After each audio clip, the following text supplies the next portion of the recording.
رامي الوسط الفني تحس انه يعني ملطوط اليومين دول يا عيني، واخد عين وحشه. واخد عين وحشه يعني ممكن من الاخر يعني موضوع منا شلبي. اه. فالنهارده خدت حكم سنه مع الايقاف، تقول ايه المنه وتدعمها ازاي كمان؟ آم، والله بص، يعني الموضوع اصله مع القضاء، والقضاء خد حكم في الموضوع. احنا ما نقفش مع الغلط. اي حد ارتكب، احنا الفنان بشر وبني ادم بيغلط، لو غلط يتحاسب.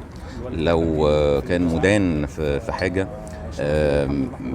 من حق البلد تاخد حقها، ومن حق المجتمع. انت مثل، ولازم تحافظ جدا على تصرفاتك وعلى كل حاجه انت بتعملها.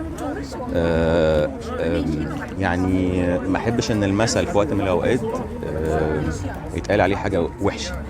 لازم ناخد بالنا جدا جدا من كل حاجه احنا بنعملها. مين حط لنا ايه، في مين اتصور معانا بشكل عامل ازاي.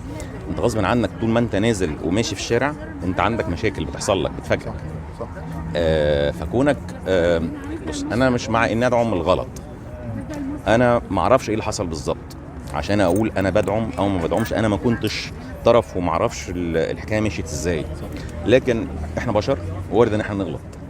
فما يعني ما اقدرش اقول انا بدعم حد، لان انا طول ما انا ما شفتش ما اعرفش اقول انا بدعم.